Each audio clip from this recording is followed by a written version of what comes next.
Boa noite, amigos e amigas que acompanham a página no Facebook e demais redes sociais. Da João Pessoa Notícia. Aqui quem fala é Murilo Lima, do portal joaopessoanoticia.com. Boa noite, senhora. Boa noite, Murilo. Vou fazer umas perguntas aqui à senhora sobre a situação atual das instituições, do governo e tudo mais, e também outras questões por tabela, seguindo o assunto. Então, senhora, podemos começar? Pode, sim. Então, senhora, a primeira pergunta que eu tenho a fazer, já direto ao ponto, é se você está cotado a pré-candidato a vereador da cidade de João Pessoa. Amigos e amigas, boa noite. E por qual partido também? Certo. Amigos e amigas, uma boa noite. Eu sou Mário Rossoni de Souza, jornalista também, igual o Murilo Lima. E essa pergunta que o Murilo fez, ela remonta à década de 2000.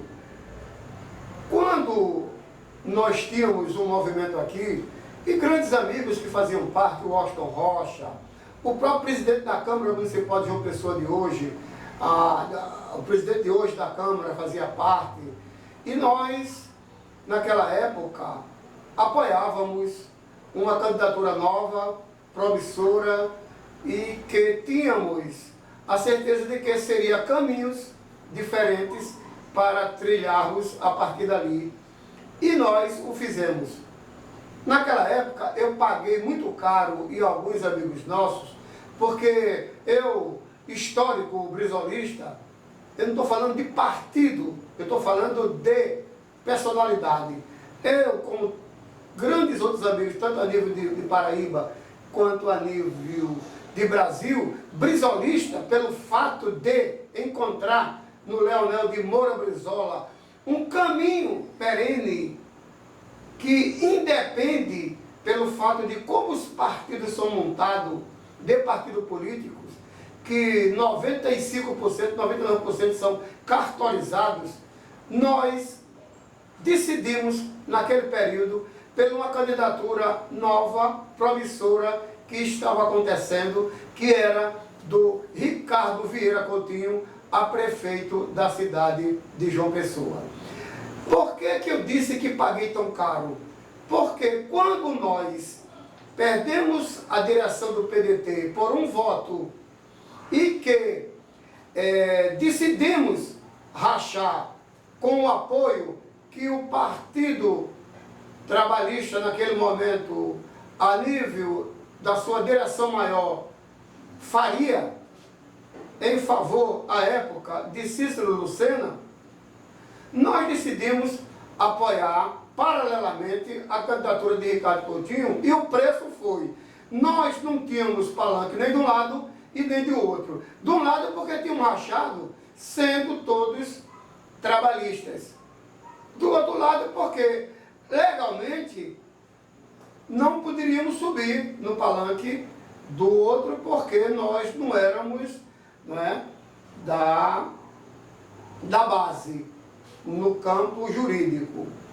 E sendo assim, nós apoiamos o Ricardo Coutinho, ele ganhou, mas ficamos perdidos, porque não tínhamos plataforma. Isso nos custou muito caro. Depois, perdemos por completo. Só foi sacrifício da nossa parte. E então as coisas foram acontecendo, a esquerda, uma boa parte dela foi se desmoralizando e não optando pelo processo dinâmico do desenvolvimento que o Brasil precisa, principalmente a República Brasileira perante o seu povo, até hoje.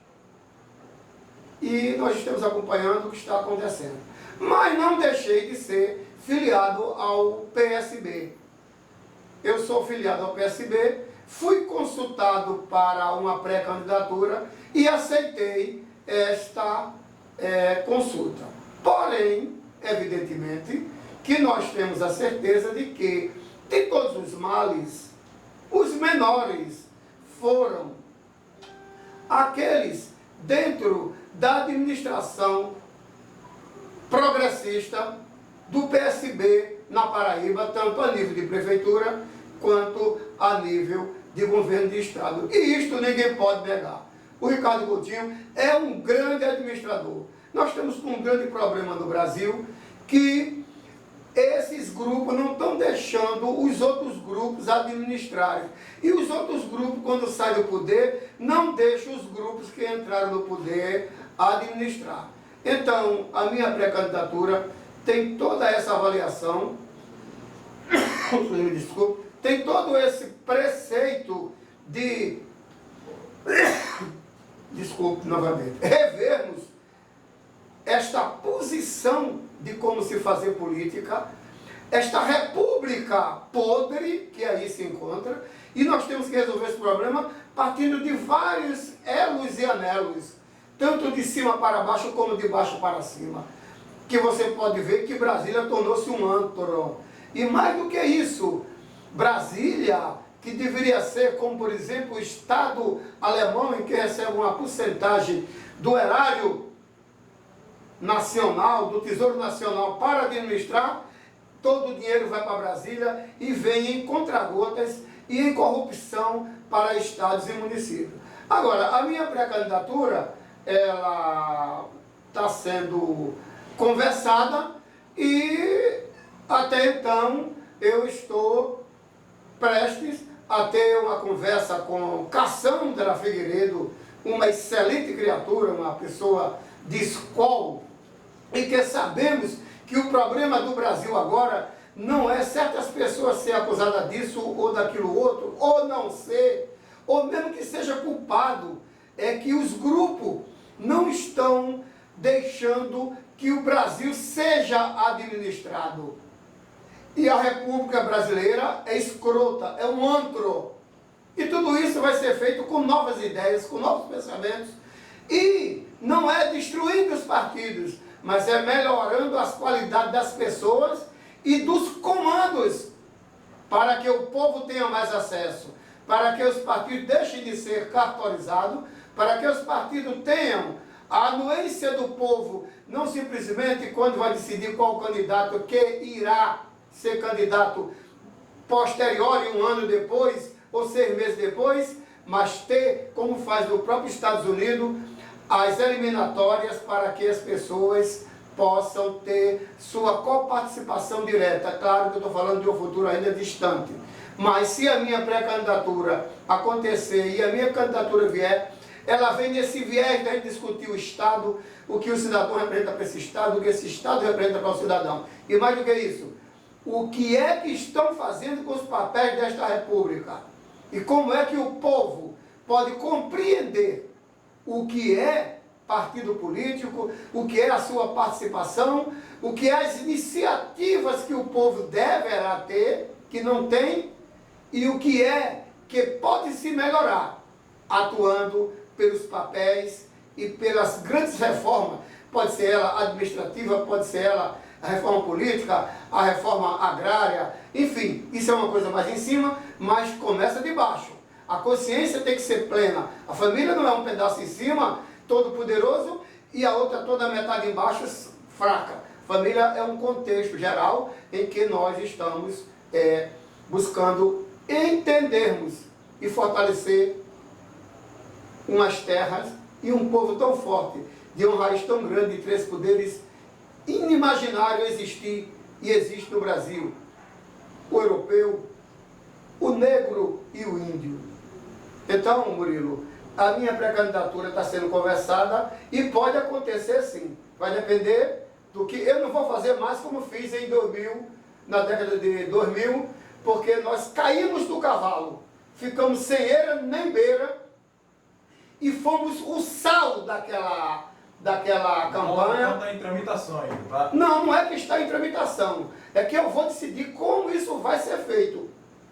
Certo. Eu não vou entrar nessa para o que nós fizemos com um grupo tão grande, tão forte, que nós ficamos sem a plataforma que era o PDT, porque apoiamos outra plataforma, porque perdemos a eleição interna do partido. E aqui, a gente não podia porque a lei eleitoral não permite. E cá ficamos sem chão.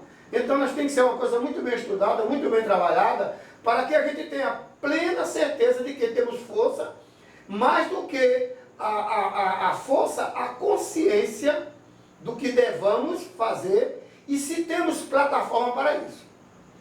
Pisar num piso seguro, né? Pisar num piso seguro. E não tem um problema nenhum de ladear com Ricardo Coutinho, porque, independente de tudo, ele é um grande administrador e o Brasil precisa de modificar as plataformas, porque as pessoas estão sendo islamiadas e isso cai diretamente como uma luva na administração pública e até na vida pregressa de luta e de trabalho que essas pessoas dignas tiveram e que isso prejudica o todo. Então, partido político é como a religião. Nós não podemos destruir as religiões, mas a gente pode melhorar a qualidade daqueles que se dizem representantes daquelas religiões, para que as coisas possam acontecer com mais dignidade, com mais responsabilidade e que venha a parte maior ser participativa diretamente, que é o povo. Ok. Muito bem, então.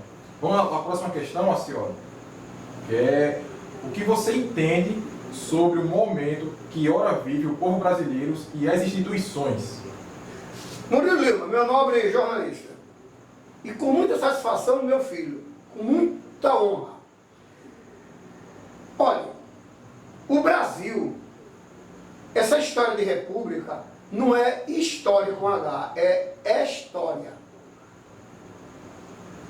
Esse grupo que assaltou o Tesouro Nacional com a queda da monarquia, e Murilo vai me perguntar, na sua perspicácia de jornalista, e a monarquia era boa? Eu não estou dando nota a nenhum sistema.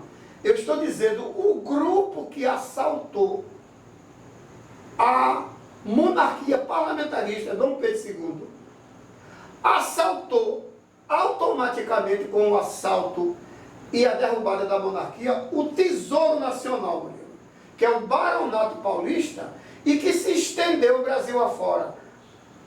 Quando Getúlio Vargas volta ao poder, sobe ao poder, eles se encastelaram na USP e estenderam esse método medonho de destruição e de roubalheira e de enfraquecimento do entendimento do que é Estado, do que esse Estado representa para uma população, para uma nação, para que eles continuassem comandando direto e indiretamente o Tesouro Nacional. O assalto foi no Tesouro Nacional. A partir desse momento, dessa pergunta que você me fez, eu posso dizer o seguinte: as instituições, a partir daquele momento, elas passaram a ser um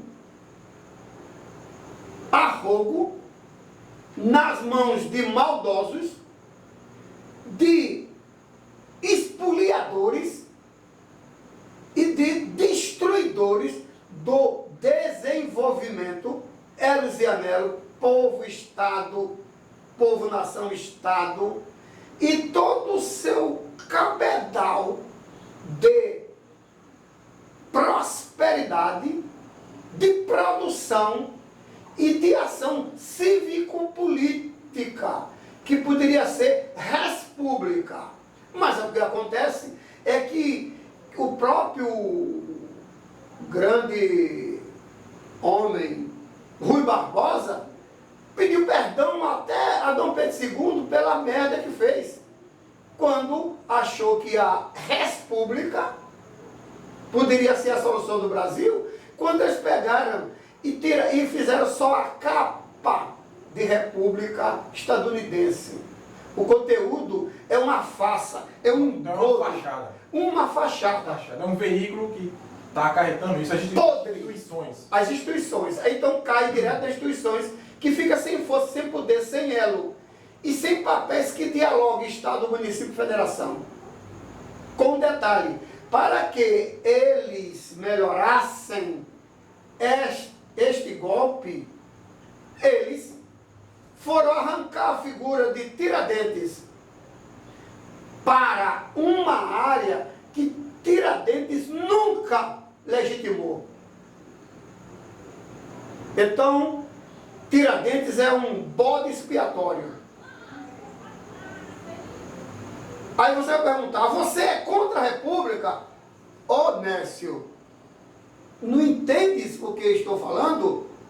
Eu estou dizendo que o tipo de república que eles inventaram para assaltar o Tesouro Nacional não é república até hoje. Por exemplo, desde do golpe na monarquia até 93 era uma república ad hoc. Existe uma Constituição ad hoc. Então, Murilo, as instituições passaram a ter nas suas entranhas os ratos, os gatos e todas as hienas e a savana destruidora para não deixar que o Estado Nacional crescesse e o povo fosse soberano. É por isso que nós estamos, possivelmente, prestes a entrar nesta luta, se houver plataforma para isso. Certo, compreendido. Ok, então, senhor. Então vamos à próxima pergunta, a terceira e última pergunta.